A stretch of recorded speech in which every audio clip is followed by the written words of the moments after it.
Welcome, everybody. I'm Simon Figures. I'm going to be hosting today's event. I look after SC Ventures in the United States, based in San Francisco. And for those of you less familiar with Standard Chartered is a British headquartered bank with a presence in 60 or so of the most dynamic markets around the world. And SC Ventures is the division which is focused on venture building, often in partnership with other people. We make investments into emerging technology, and we also help drive the broader bank's innovation agenda. And that's why we're here today. We've got high conviction that the metaverse as a topic is something that will have a significant impact on the bank and also our clients around the globe. And really what I'm keen to do today is to, with the help of the panel, who I'll introduce in a moment or so, just ask some of the kind of fundamental questions around what is the metaverse, what from a corporate perspective should people be thinking about in terms of building out a corporate strategy, and then also exploring a bit who are some of the people doing interesting things in this space. And ultimately, I want to try and tease apart what's hype and what's real, and get closer to answering the question, do you need a chief metaverse officer? So we'll dedicate the last 15 minutes or so of the session to Q&A. If you look on your screens to the top right, you'll be able to pull out the Q&A drawer. Please feel free to ask questions at any point during the session. If you'd like to direct questions to a particular person, please just put their name in the question. And also, if you'd like to vote up questions that other people have asked, that would be great as well. And we'll sort of start by the last 15 minutes picking the questions at the top of the queue. So that leaves me to offer a warm welcome to our panelists. And hi, guys. Thank you for joining us today. Why don't we start, perhaps Victoria, you can kick off, and we'll go from Victoria, Kevin, and Mathew. If you can just give a quick introduction, who you are, what you do, and how that relates to the metaverse, that would be brilliant. Absolutely. Good morning, everyone. I'm Victoria Wells. I work at RGA and lead our strategy discipline for Web3 and the Metaverse. I spend most of my days working with clients and brands to help them understand their purpose and position in the Metaverse and figure out how to use Web3 for the next 10 to 15 years down the line. Great. Over to you, Kevin. Great. Kevin Brisebois, Director of Partnerships at Brinc. We're a global venture accelerator based in Hong Kong. We've made over 200 global investments in startups over the last 7 years, and more recently have secured over $150 million to invest in the future of blockchain, NFT, gaming, and the metaverse. So excited to share some of my learnings and what I'm seeing in the industry. Mathew. You might be on mute, Mathew. It could be me. That was me. Sorry, guys. Came off of mute. Technology, it gets me sometimes. So yeah, co-lead the Web3 studio here at Salesforce, helping both drive internal strategy on the topic of what are we thinking about, how we're going to build in this future, as well as then working with our top customers and helping advise them how to make steps into bridging from Web2 to Web3. Fantastic. Thank you very much. So we've got the right people in the room for sure. Why do we dive straight in, and perhaps we can define some terms. So Victoria, why don't we start with you? I'm keen just to get your take, and Kevin and Mathew, I'd love to get your take on this as well. What actually is the metaverse from your perspective? And I guess, Victoria, I'm keen to know, which bits of it do you think are already here? And kind of how do you see people using it fundamentally? Yeah, that's a great question. This one's a fun one because everybody you ask is going to have a different answer. So I'm excited to hear Kevin and Mathew's as well. But to me, we have two distinct terms. One is the metaverse, which we can think of as this virtual 3D experience of the internet, or the next iteration of the internet, which leads to our second term, Web3. So the metaverse, as we know it currently, is really takes the form of gaming platforms, virtual entertainment, anywhere where you can be an avatar and go explore with other people in these digital platforms. But there's also some other pieces that we're starting to see with early applications like Pokemon Go, when people could wander around the streets and interact with their little digital Pokemon and interact and play with other people. So there's very much that 3D and virtual component of it, but we also have Web3, which is this big underlying fundamental technology. And you'll hear terms like blockchain and NFT and all these other really big technological shifts. And we are seeing a lot of application of Web3 currently. So it's a mix of this really fun, dreamy virtual domain, but then also this underlying robust infrastructure change from Web3. That's really interesting. I'd almost forgotten about the whole kind of Pokemon Go phase. That must be sort of 3, or I don't know, 4, maybe perhaps even 5 years ago now, isn't it? I was in Singapore at the time. It's the first time I'd seen where you had people with 2 or 3 phones going at the same time, kind of walking around and doing stuff. That's kind of crazy.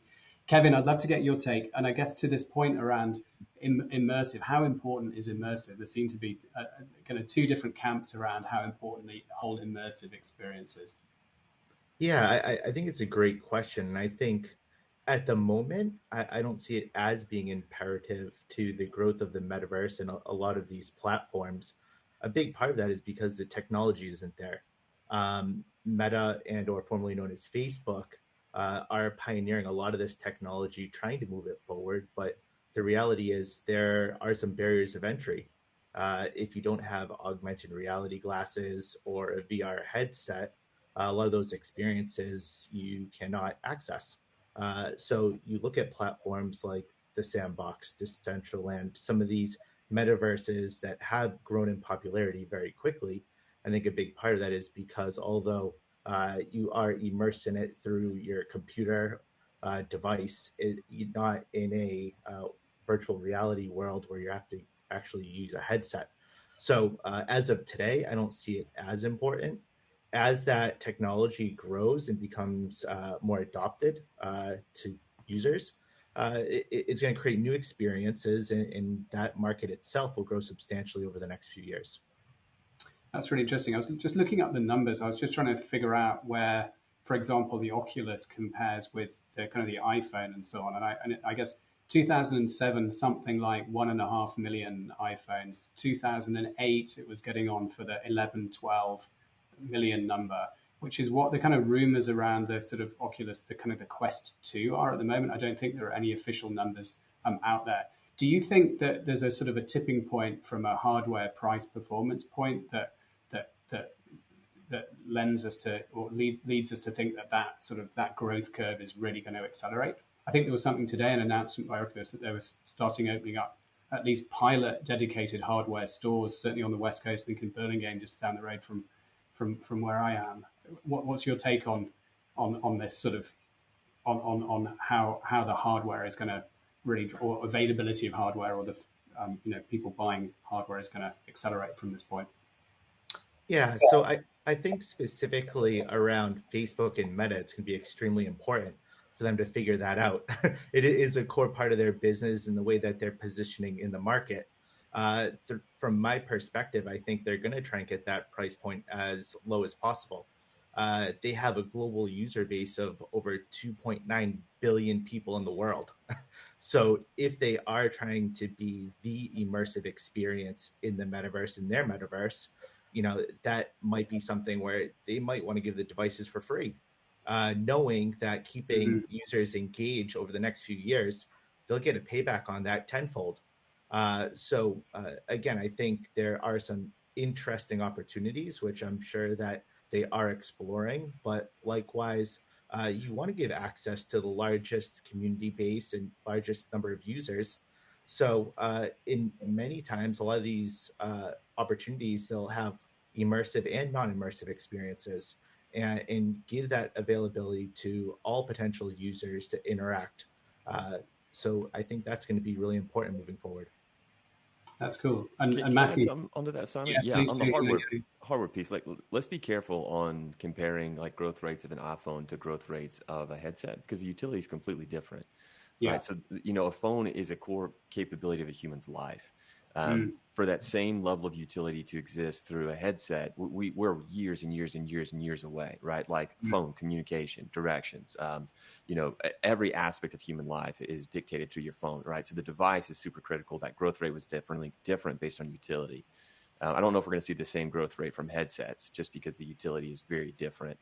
from those two devices. Just like kind of keep that in mind on that one. Well, I think one other consideration there is if we look at the growth rate of the BlackBerry phone, for example, it wasn't just a phone; it became a business tool, starting to use the internet and have that on your mobile phone. So I think we can look to things like enterprise as potential signal for when that will start to take off a bit more. Yeah, I think that's really interesting. Matt, did you have any sort of thoughts on that? There was a really interesting piece by Ben Thompson, actually, just after Mark Zuckerberg announced the change to Meta, where he likened the vector of growth into the home potentially being a bit like people bringing laptops home from work. And in the same way, given the sort of price point and the potential for remote work use cases, actually maybe we'll see people bringing headsets home from work, and that's how people figure out that this is what they might use. Not wanting to focus too much on headsets, but as a potential growth. I don't know what you think about that. So here's my takes on this one. Number one is we just got dropped into the Zoom world, right? COVID dropped everyone into the Zoom world. I've done business meetings in VR, and there's definitely pros and there's definitely lots of cons. One of the major cons is I can't see a face. If 90% of human communication happens through nonverbal and we cut that out, that makes business meetings very difficult.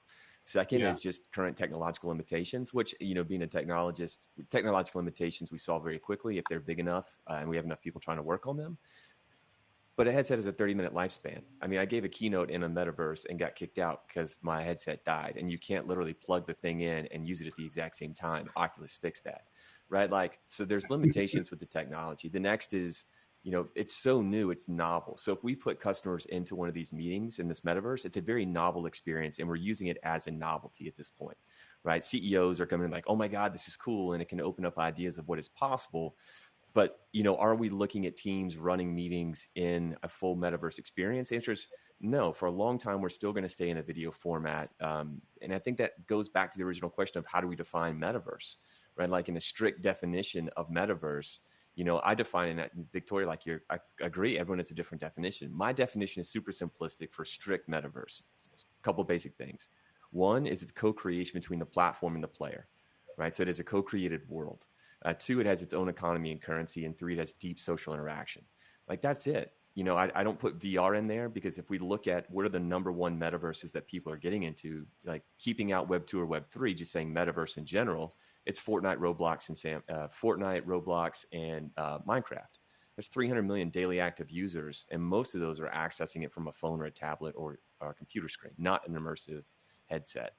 So we're going to imagine that as well. But then we take this to the next step and say, but if we imagine a virtualized life, if an individual has a virtualized life, if we have digital currency, that is their number one currency. If we have a lot of our assets that are digital, if most of our interactions are happening virtualized, if we're using avatars to represent ourselves in social channels, is that living in a metaverse? And is that not a strict definition of me in a platform, but more of a virtualized life? And am I really living much more of a metaverse lifestyle? So I think those are interesting questions. That's very cool. Very good. Well, look, we've got a poll that we're going to run just to get a sense from the audience whether where they are in terms of their metaverse experience and so on. So you should be able to see this on your screens now. So the question to the audience, and you obviously just click on the answer that applies to you, is: have you had your first metaverse experience, and was it immersive? And this is quite interesting as we start to see these emerge. We did some research. We've done a kind of a metaverse primer from a SC Ventures perspective, and one of the things that as we were doing the research for that, I was struck by, maybe I only relatively recently got a headset and so on, but I was struck by how few people we spoke to actually internally, particularly at the bank, had an immersive experience itself. Granted that we've just said that that's perhaps not a kind of critical component, but there's still obviously a long way to go. The other interesting thing was people who had were typically much more positive about what the potential was, although granted, perhaps not for any longer than 25 minutes or whatever it might be. So that's great. We'll publish in some way. We'll publish the kind of the results of the polls at the end for folks who are interested in that. So really, if we think about timing next, that's a really interesting question. And given the amount of change, given the speed with which this topic has sort of rushed onto, it feels like sort of center stage, perhaps starting with you, Kevin, I'd love to know where do you kind of think we are on the hype cycle? Have we reached the peak of inflated expectations, or have we still got some way to go? And I guess given the kind of market events in the last 48 hours or so, maybe that sort of is relevant to that as well. But I'd love to know where you think we are. And I guess the key question is, for people who are looking to experiment, is it sensible to be holding back until the kind of clearer contours of a finished thing or something more tractable appears, or is now exactly the time to be jumping in and experimenting and trying to do stuff? So yeah, Kevin, love to get your take on that. Yeah, I think it's a really interesting question. I think there's a lot of facets to it. I mean, again, where are we defining the hype? And again, you see a lot of news about new NFT projects, and this is going to help make you a bunch of money, and you can have a monkey as a profile picture, and you can become a millionaire. That I could define as hype. And that's real. And some of those projects, they are backed by very smart business people that have a roadmap, that are building a community, that do have an opportunity to be successful. But most of them are hype. Not all of them will survive. Now, I think when you look at what maybe some corporates are entering the space, it was almost a month ago to this day that Epic Games raised $2 billion to build their own metaverse. $1 billion going in from Sony, $1 billion going in from Lego Group. Now, from my perspective, I think that's just the tip of the iceberg. You're looking at two entertainment and digital media giants saying, we are entering this space, we are building a metaverse, and we're serious about it. And it hasn't even been built out yet. So you think about how that's going to disrupt the media industry, the content they'll be able to create. That's just one example. So I think there is a lot of hype in general.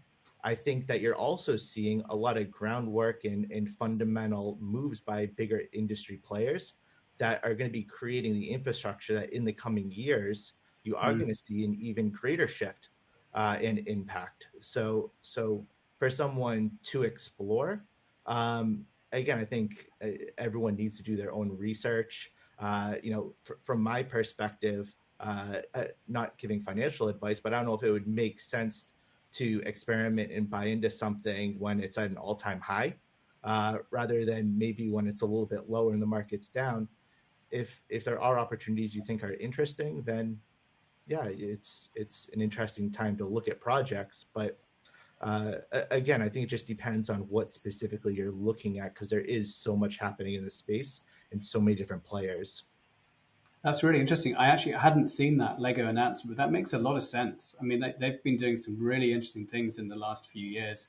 I remember they were some of the most developed users of Apple AR kit. I remember from things that I got my 10-year-old for Christmas or whatever else, but really kind of clever.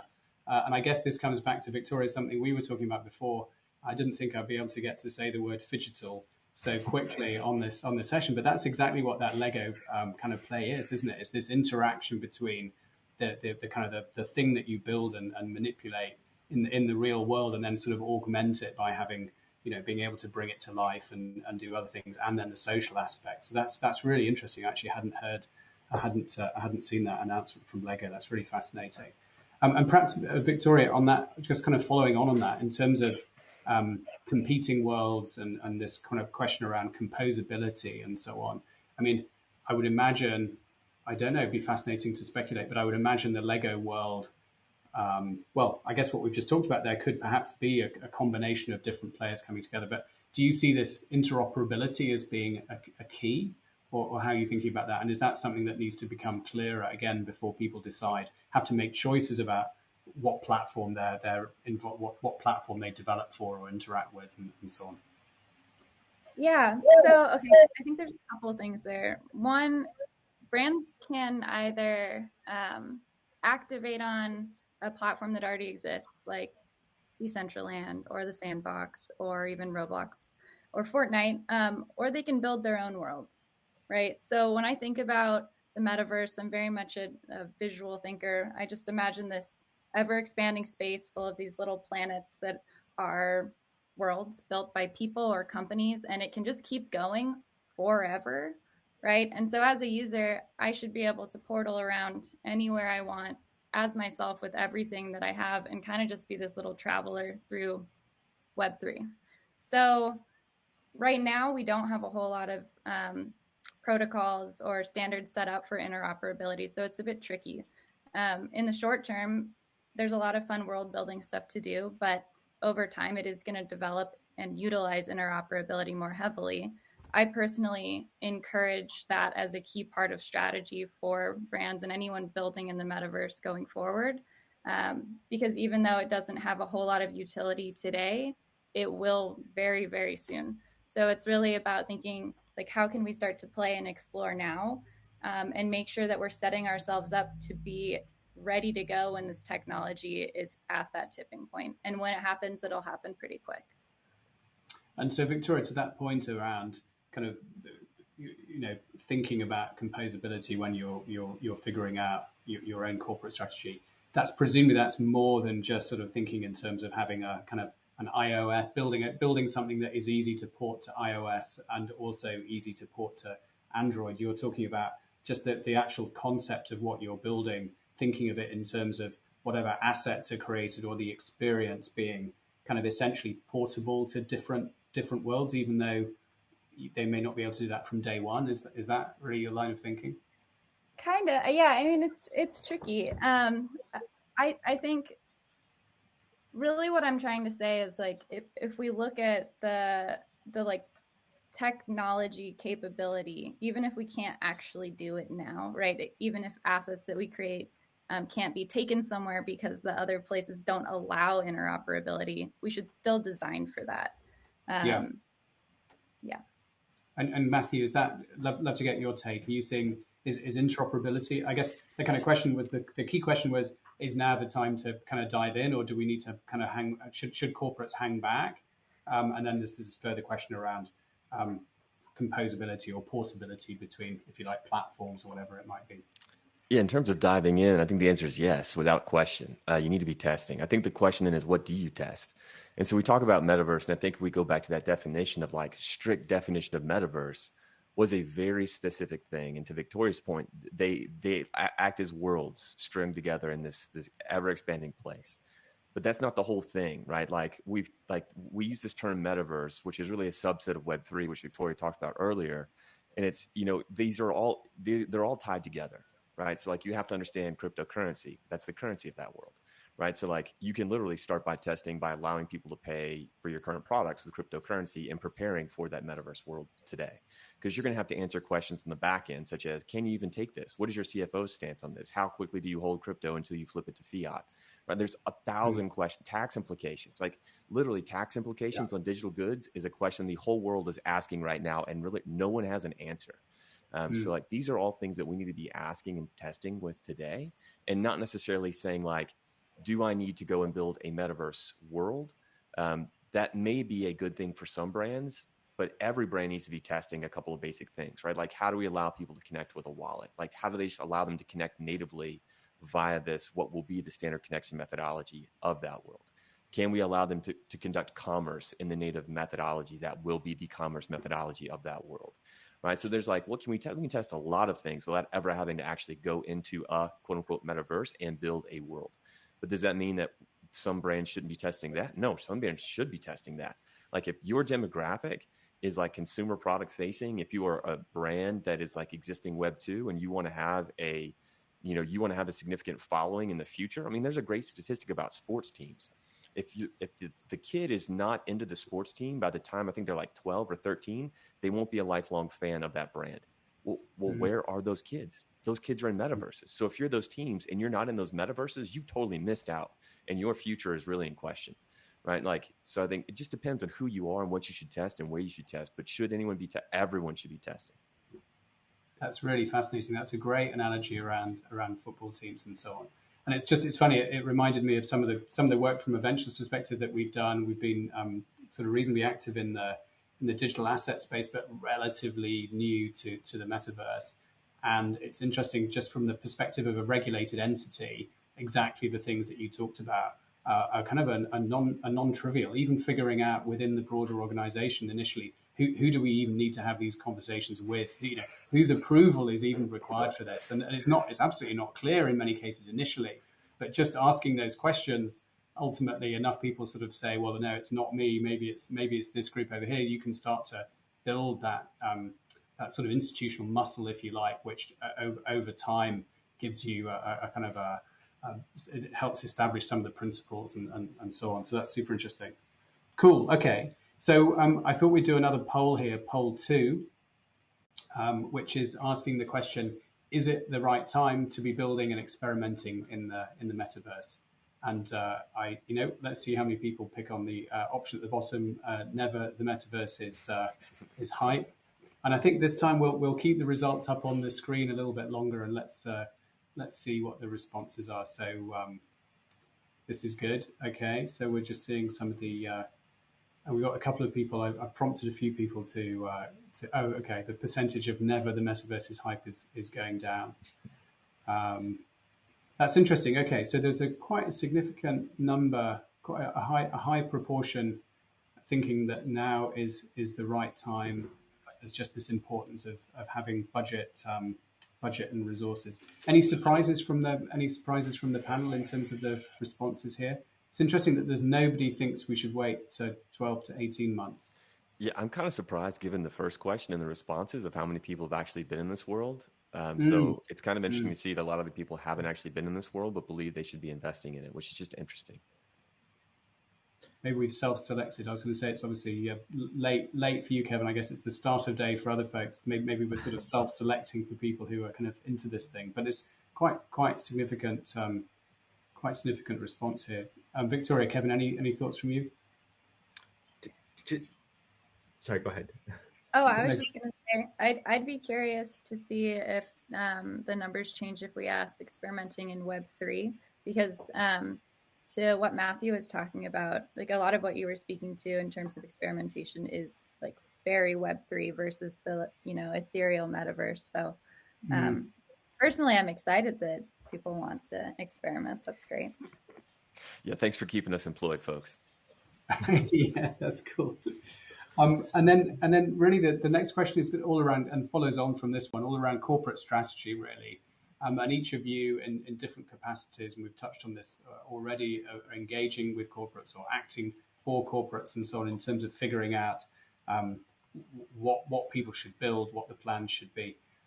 Victoria, starting with you, I know you've described yourself in the past as a pragmatic optimist, I think, and I know that RGA, and you touched on this a little bit earlier, often you'll think when engaging with a brand about, you need to kind of plot forwards that 5 to 10 years. But then the question really quickly comes, particularly given the results of that previous poll, if people think the time is now, what are the sorts of things from a 3 to 6 month time horizon in practical terms that people should be thinking about doing, people in the product development departments, the kind of corporate strategy folks and so on? Yeah. So whenever I introduce metaverse strategies and Web3 strategies to clients, I always take a second to root ourselves in the beginning of Web 2, which was our current internet. It was fully chaotic.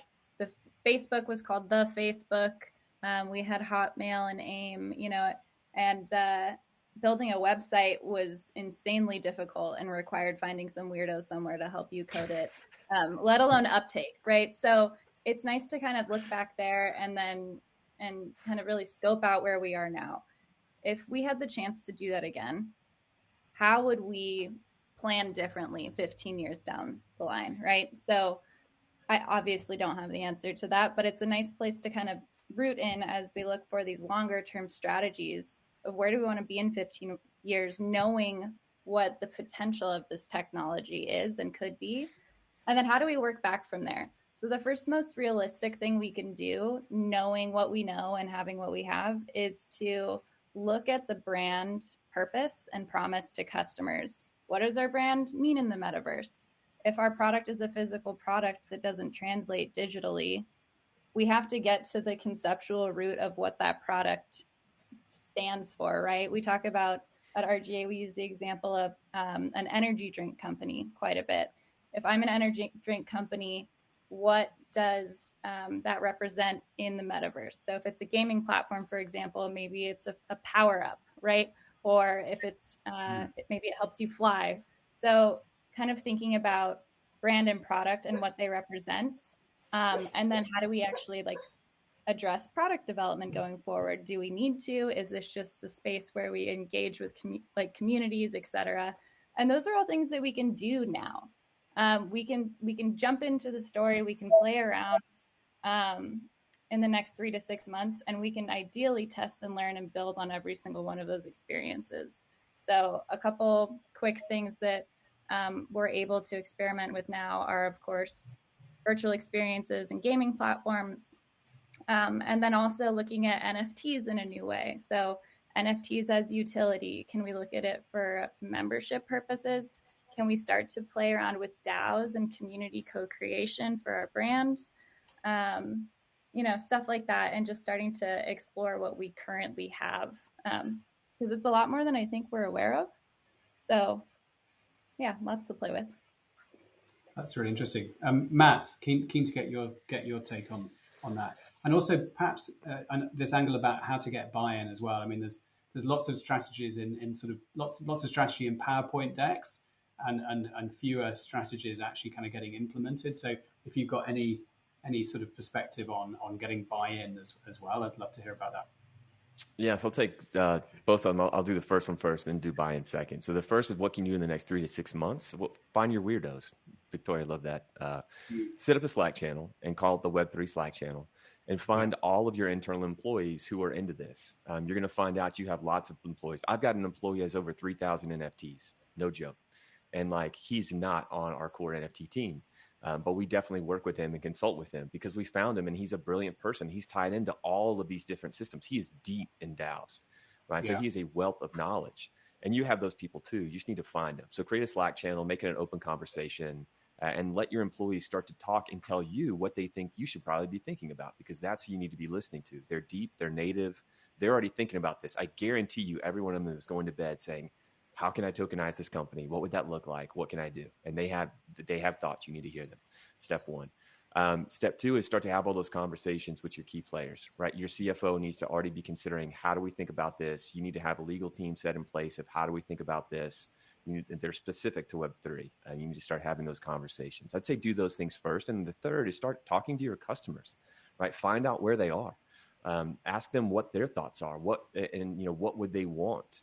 What do they want? Like, how do they imagine your brand showing up in these places, right? Like what can you do if you're a drink company in the metaverse? If you're a CPG in a fast moving consumer goods, what is your role in the metaverse, right? Ask them what they would want. So I'd say do those now. That's what you do in the next 3 to 6 months or the next year, honestly. And then how do you get buy-in? The easiest way that I've seen buy-in and the light bulb go off is really two things. One is making sure people understand what Web3 means. Like, your key executives have to understand the definition and how different 3 is from 2. And so for our executives, like, I use the music analogy. That was really helpful for them to understand this, which is, if we think about music and Web2, it's not portable. You can only play Apple on an Apple player. You can't play on another player. But like, if we go back to the days of vinyl, you could play vinyl on any record, and when you're done with it, you could sell it back to the open market. If you have Apple Music and you buy a record and it's a crappy record, what can you do? Nothing except hide it from a playlist. Or like, give them a simple analogy that they can understand, so they can start to understand digital ownership. That's trick 1. And then trick 2 is this simple thing, which is just ask the brand, what did you do to meet millennials? And the answer is they went social. They got social commerce. They went to direct to consumer. They have social media. That's what they did to reach that demographic. And the next question is, well, where are the next generations? Well, they're meta-native generations. They have more digital currency than they have physical currency. Many of them have more digital assets than they have physical assets. We see kids that have more digital clothes than they have physical clothes. And so if you want to then reach those next generations, you have to become native to where they are. And they're native meta generation. So if you can kind of help them understand that that is where future generations are, those are the easiest 2 ways to get buy-in, to start testing. So Kevin, how do you sort of respond to that? And I'd love to get your Asia perspective as well, sitting in Hong Kong and really close to a lot of activity in the space. How are you thinking about this? Is it all about going to where people are?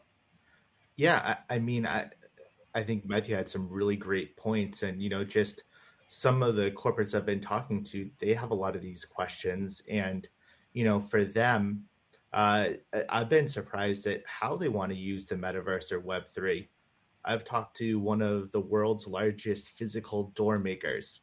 They make 30 million doors a year. But the question is, nobody knows who we are. And for us, how do we attract talent? How do we integrate tech? Is there a way that through us doing something in the metaverse and building something cool, we can attract millennials to actually apply for jobs at our company? How can we transform our company through using this new platform? I've had conversations with large power tool companies. And for them in an Asia presence, they have to think about, how do I get market penetration in key markets? For example, one market that was really important for this client was Japan. Very high appetite for technology. So their question is, can I actually do an NFT collection? Can I do a metaverse experience geared towards buyers of my product in Japan? And is this a way that I can use it as a marketing tool, a way to show people that I'm relevant and I'm forward thinking? So again, I think it really depends on the corporate and where they are in this cycle of defining, are they interested? What would they want to do? What does success look like? That's usually where I like to start, aligning expectations. How do you want to use the metaverse to better your business or solve existing challenges? And then let's talk about how that can be done. Again, from the poll earlier in this session, I thought it was very interesting that most of the response was yes, but budget and resources are required. A big question is, yes, you do have to pay to create some of these assets, but is this another form of income? When Adidas launched their first NFT collection, they did $60 million in sales in 18 days. I don't know what they put into the project. Maybe they broke even. Maybe they made a bunch of money. But the point is, it's not just money outflowing. This is an opportunity where you can actually drive revenue. So again, there is a lot broader strategy that needs to be brought into the discussion. But the opportunities are there. And I feel like you are starting to see more and more use cases every day. So as you see these use cases, it's going to open up the eyes to more corporates on what they can do, how they can do it, and finding the weirdos that can implement it. Can I add something onto that, Kevin? Because you made a really good point I want to kind of highlight, which is the point that this is what's very different from 3 and 2 is the notion that you have a digital product line. 2 didn't give us new product lines. It gave us new ways of go to market, right? We had SaaS, we had mobile, we had e-commerce. This literally is the first time that we've had the ability to create a totally new product line. So to Kevin's point, it's not just easier ways to conduct things and easier ways to do things we've always done. There are net new things that we can totally do, which shift the scales. Absolutely. That's great. That's cool. So that takes us on to poll 3. Yes, poll 3, challenges that relate to the metaverse strategy. So here we can see on the screen. So we've got, what are the biggest challenges? Senior stakeholder buy-in, internal subject knowledge, to your point, Kevin and Matt, about finding the weirdos, and delivery partners. And it's funny, I guess DeFi is a whole separate topic, but actually we discovered a whole load of people in our organization by running something with Solana at the end of last year and just publishing some things internally. And I can absolutely attest to that fact that you find the people who are passionate, and if you signal that from an organizational perspective, this is something that you're starting to look at, these people will find you. And we uncovered a whole set of people who are really, really passionate and actually really quite highly skilled in that particular area. So here we go. Let's see what the polling is on this question. So if the audience would like to vote, here we go. Senior stakeholder buy-in, subject knowledge. Oh, okay, interesting. So the internal subject knowledge one isn't. Okay, we're just adjusting a little bit here. Neck and neck. Interesting. So the availability of delivery partners doesn't seem to be a major thing now. I mean, the war for talent is a whole other challenge. I don't know if I'd love to hear from you folks what your take on that is. Is that just going to get harder to find? I guess it's one of those almost kind of Benedict Evans type questions. Is the availability of talent going to get easier quicker than tools get easier to use, or something like that? You know, is the ease of use of tools going to mitigate the fact that you just don't need the deep techie in the same way that you don't need a deep techie to do a website these days? I don't know if you have a take on that. Whether you see the tools maturing in pace with the demand for them, I guess. Maybe I'll just share my perspective on this, and I think it's interesting because I do see industry players making specific decisions on how they're building their tech stack to see how they can scale. I'll give you a great example. The Sandbox being one of the largest metaverse platforms, or maybe the one that has the most hype. They developed all their tools with no code. So anyone, a teenager, an adult, it does not need any technical background from a software perspective. They do not need to be a software engineer. It is completely open. You can go to their website. You can download all of that technology in terms of building on their metaverse platform and creating assets. That was a specific decision they made because they wanted to scale and they knew that that would be a bottleneck. I think you'll see more and more companies that realize that there are limited resources, and that they will also try to find ways to make it easier to scale. I think also with the rise of the metaverse in Web3, you are going to see talent continuing to shift that are interested or that get trained up in this space. I think that's going to be natural as it grows as a broader industry. I'm not sure which will go faster, but I do believe that you will see a continued migration towards this industry as it develops. Very cool. I'll just add on to that. All the stuff I'm seeing is every tool that's coming out is more focused on composability, clicks not code, really making it easy to do these things. And so you're going to have a whole suite of tools that will require zero code for most basic things, which will kind of get around some of those things, right? Like Solidity developers are expensive and hard to find, but if you can do a composable contract without needing that and it's audited by the tool that you're using, then that kind of gets around that point. Yeah, that's a great example. Yeah, very good.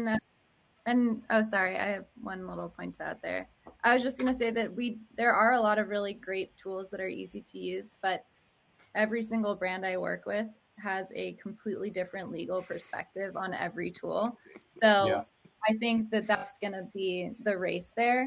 And then in terms of talent, it is a really hard hire, just generally speaking right now, because these roles haven't really existed before. So we're doing a lot of internal development, but I think for me, when this whole opportunity arose, my set of experiences make zero sense except that they led to this job, right? Like you can't really plan for this. So there's a lot of interesting different backgrounds and types of people and thinkers who just have one missing piece and then will be great for this type of role. So it's a creative hire, and I think that talent development is going to be. So kind of starting that kind of community building and kind of finding who in your organization has some of the component skills rather than going out and asking for the metaverse person, but finding the people that have got the different bits of the puzzle. It sounds like a really good starting point. That's awesome. We do a thing on Fridays where we invite people to come play Roblox or different platforms with us, and just hearing how people ask questions is usually a really great kind of indicator of if they're going to be, a good person to develop into the space, just like how they're thinking about it. Very interesting. Good. Time is ticking on. I realize we're getting close to the Q&A section. So just to remind people who are our audience, please do post questions. Again, if you want to ask a specific person, please just put the name in the question. Vote other questions up. We'll start taking them in just a moment. So we're really at that point already. The most important takeaways, I guess, perhaps Mathew, starting with you. As people kind of walk away from this session, the next time somebody asks them, perhaps in a corporate setting, so kind of what should we be what should we be doing from a metaverse perspective? What are some of the kind of key things that they should be repeating in answer to that? I think the first is to make sure they understand the metaverse in relationship to Web3 and can kind of put all those things together and understand kind of a holistic strategy of what does this mean for our business? Because the metaverse is not for everyone, but Web3 will definitely be for everyone. And as we move forward in time, I do believe then the metaverse will be for everyone. But to start out, it's like, the basics of currency, of community, of making sure that we have these abilities to connect, making sure you have these conversations. Just have conversations about that. How do we accept these things? And then you can move into the conversation of, does my strategy require me to go into a metaverse? And then you need to work with somebody who has the insights that can guide you as to which of these do you rent, do you buy, do you build, do you partner? What makes sense? What is your appetite for risk and testing? But I'd say just start small. And just everyone keep in mind, this is super early days. Like we're all learning together. Everyone's figuring this out all at the same time. So it's the best time to test and ask questions, but just start with the basics. That's cool. Kevin, what's your take? The sort of, key takeaways. Yeah, I think Mathew had some great ones, so I don't want to repeat too many of them. But I think for me, again, walking away understanding that it is not a single metaverse. There are several metaverse platforms. And again, aligning with key stakeholders internally in terms of how do we want to utilize the metaverse in Web3. Also thinking about where you want to be. Again, if you're a company that really wants to focus on an immersive experience, there might be a specific platform you should be targeting because their tech stack can actually create that experience better than others. So again, just mapping out again internally, what does this mean for us? Where do we see this actually creating value for the company? And then where within the metaverse in Web3 should we start? That's great, Victoria. I really liked your point before about asking customers, asking clients what they thought a company should be doing, and so on. Any other kind of key insights? My big piece of advice is always look to the past, look at all of the challenges we face with Web 2, learn from them, and then plan for 15 years down the line, look at our whole ecosystem of tools and ask how we can solve customer problems with this new tool set and just iterate. Very good. So talking about asking questions and so on, now's a good time to move on to the Q&A. Let's see what questions are coming up. Okay, so I've got one here. What are Standard Chartered's plans for the Sandbox? I'm very pleased somebody asked that question. There's kind of two parts to that answer, and I don't want to spend too long on it. I want to make sure we get questions to our panelists as well. There's kind of two-part answer to that. The first answer is kind of a bit like what you said before. I don't know, and the reason that's the answer is we're keen to ask, and this wasn't pre-prepared, but we're really keen to ask our customers and our clients what they think we should be doing. And in fact, we're running a challenge at the moment, an open call. We have a platform which we call the FinTech Bridge. In fact, I think there's a link to it around the auditorium here. And we have a challenge. How might users or customers be enabled or engaged through new or reinvented experiences? So we're really keen to see, what are the unmet, unarticulated needs that we haven't even thought of yet. So that's one sort of category of things that we're interested in finding out.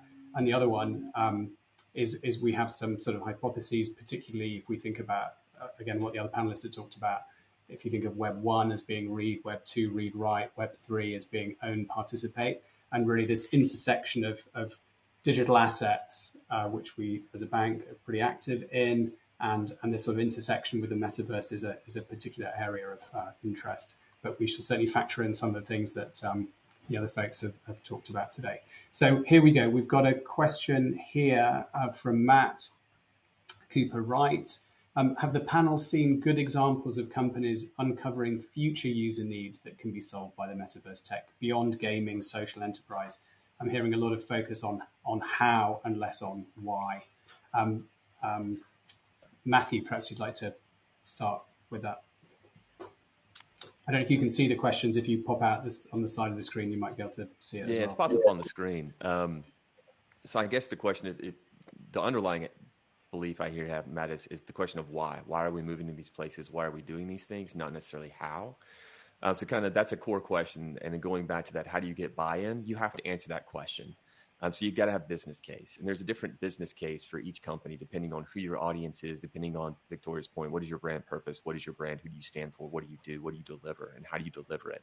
So I think the why question is different for all, but in general, the why question really comes back to, it's just an extension of where our customers live. So like, think about it really simplistically. This is how I explain it to customers. You're never going to leave Web 2 and go completely into Web 3. This is Web 2 plus. Right? You're still going to have your storefront. You're still going to have your social store. You're still going to have your social sites. You're still going to have your websites. And you're just going to add one more marketplace, which is going to be the metaverse, to that whole list, right? So it's everything that you've already done in an extension, because this is one more place that customers conduct, one more place where commerce is conducted and where customers, live their lives. So we have to be there as well. So that's like the simplistic answers to why, is because people are there living their lives and conducting commerce. And as a business, it's where we have to be. It's where a market is. That's what we have to do. It's a really interesting question, though. Are there future unmet needs? I don't know if we're far enough down the road to really know that yet. I think we're figuring that out as we go. And I think that's part of the thing that we're learning is, what are the stumbling blocks people are having? And we're starting to uncover a lot. There's just talk about insurance. How do we insure these worlds? FDIC doesn't insure crypto. Right. So if you have a bank and you put money into it, how can it, how do we ensure these are needs that we're experiencing and learning. And it's just, like I said, to learn and grow. So that's a great question. I'd love to hear everyone else's answers on it. I could jump in with it. Okay. Yes. No, do Victoria, we're sort of, I'm keen we get a couple of other questions in, but please, why not give a quick response? I'll be quick. So this is one of my favorite questions because, I think my favorite thing about the metaverse and Web3 is that it makes our relationship with technology more natural and more human. So I have a smart home in my house. I talk to it naturally. That is a type of metaverse technology, right? Anything where I don't have to interact with a screen and can access my digital life is a metaverse technology. So I think in general, if we think about the day-to-day mundane parts of people's lives, there are a lot of needs that could use this technology and benefit the customer. So it's really looking at the gamut of consumer problems and asking, can this tech help scooch this forward? And a lot of the time the answer is going to be yeah. That's cool. Kevin, I'll come on to you in a minute, but I think the next question I wanted to put to Victoria as well, actually. Sneha Jaiswal, have I pronounced your first name correctly? What new dimensions will the metaverse open for sustainability, and are regulators ready for the metaverse? Big, short question, potentially very long, complicated answer, but keen to get your take. I don't know that I'm the best person to answer this question. I certainly can't speak to if regulators are ready. I don't know if Mathew or Kevin, y'all have anything else here. I'll just jump in on this one from a U.S. standpoint. Just go back to the Senate hearings with Facebook. Regulators are not good at anything with modern technology. They don't even basically understand social media or how the basic internet functions. So are regulators ready for the metaverse? Answer is no. But this is a conversation that we're having to have, right? So you're looking at a lot of business councils and a lot of places putting people inside of these offices to help them understand kind of what this means and how do we go about this efficiently and effectively, and how do we not essentially neuter the Web3 movement from all the great things that it could bring. And yes, there are issues and problems that we have to work through and solve, but that's no different than anything else that we faced before. We can move through it. We just need to make sure we do it with a clear head. Good. Yeah, I'm more than happy to jump in on the sustainability side, because that is a big part of Brinc's ethos and us with a target of investing in 1,000 climate conscious companies over the next 5 years. And what you see is that, with the metaverse, I think the exciting part is it's in the hands of the creators.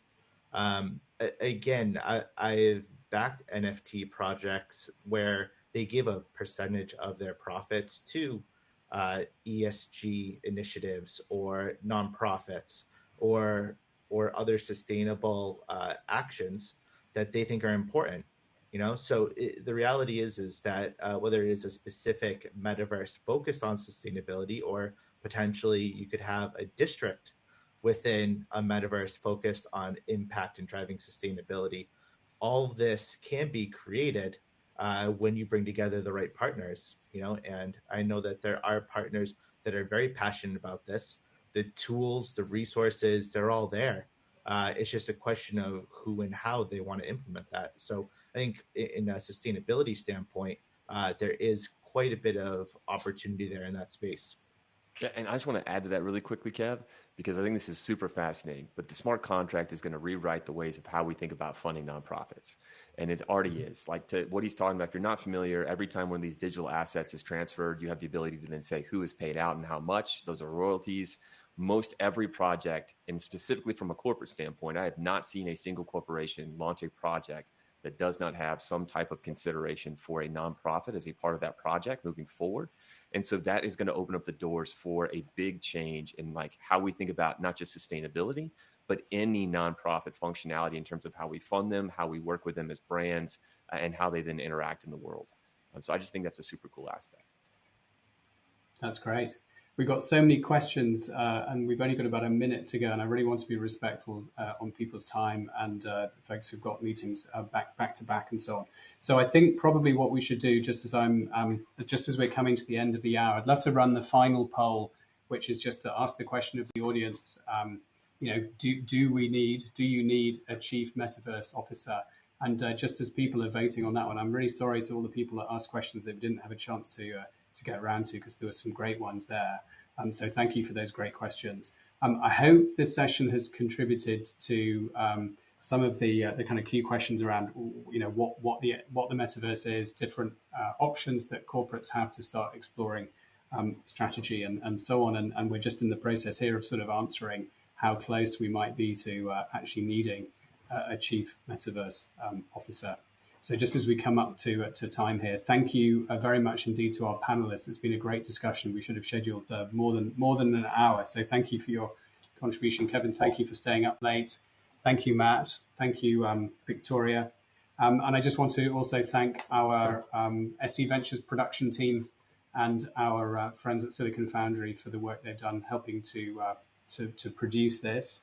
If you want more information on some of the things we've talked about today, you'll see a more info tab at the top of the screen.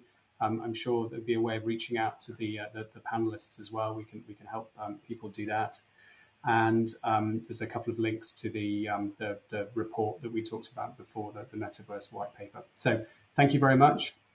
And I just encourage people, if you do experiment with the Metaverse and you you see me there with sort of green hair and a man bun, please do say hello. And so I'll leave it at that for today. Thanks, guys. Thanks very much. Cheers. See you.